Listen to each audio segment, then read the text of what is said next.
I often get asked in the context of a pedal board what pieces of gear I would recommend.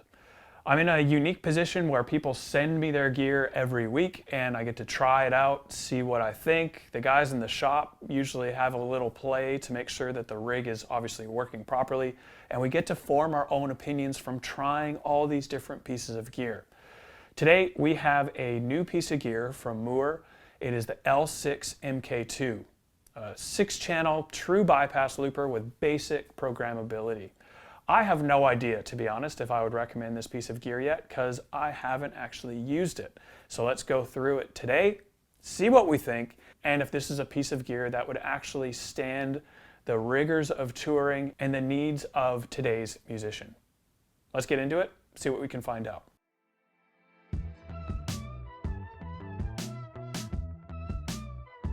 Mooer sent me this looper to check out, and I was actually pretty excited to do so. I went into Mooer effects, like maybe some of you have, thinking that they probably aren't that great because of their price point, but I have been proven wrong on quite a few of their products. Especially one of my favorites, their little yellow compressor, is incredible. It sounds awesome. So I'm hoping we find some similar results today with this looper.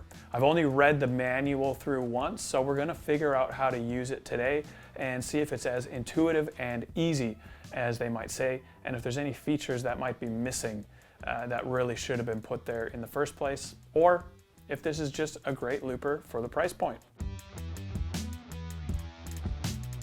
With a programmable looper, there are certain things we would come to expect.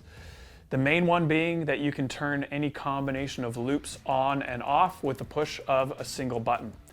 You would also expect that you can switch modes to what a lot of people call a live mode, where one button corresponds to its same numbered loop. So button number 1 turns loop 1 on and off, and that's it. And you can do this across all the buttons on that programmable looper.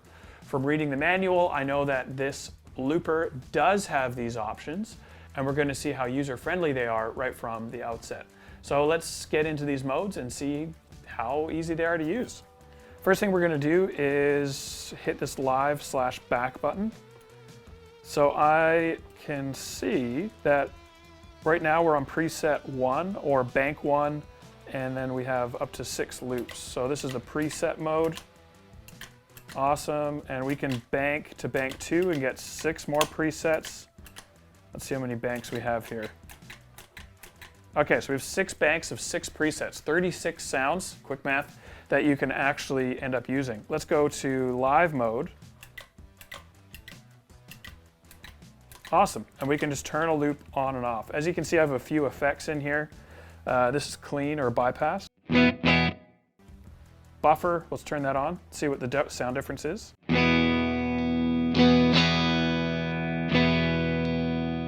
Pretty drastic, but I would expect it to be drastic because there are no buffers in the signal chain when all of these loops are turned off.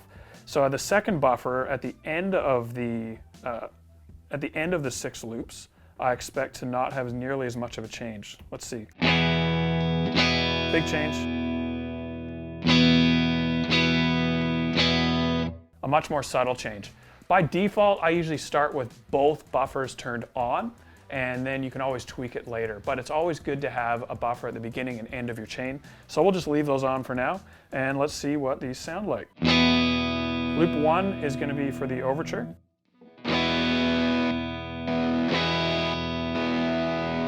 So it's pretty silent, there's no clicking, there's none of that.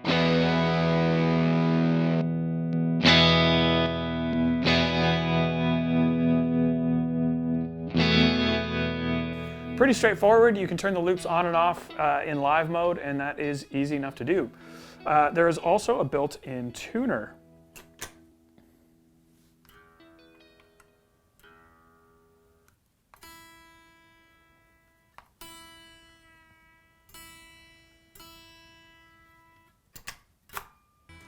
And a built-in mute.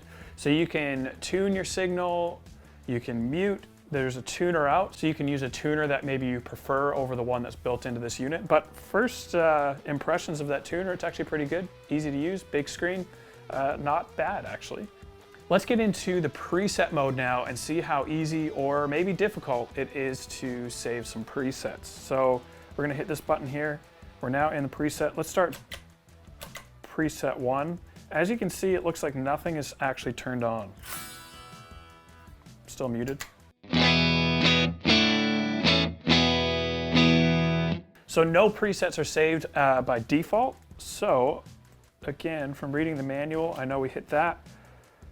We'll turn on the overture and the Hydra, and we are going to see if we like the sound before we save it. I'll turn this volume up a little bit. I think that sounds pretty good. So now we have save to preset 1.1 or bank 1 preset 1. You can change that as well, I believe. Yeah, we could save it to any preset. For now, let's save it to preset 1.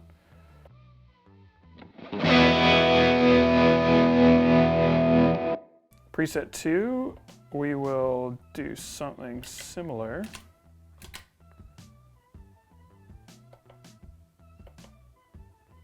So now we'll go preset 1.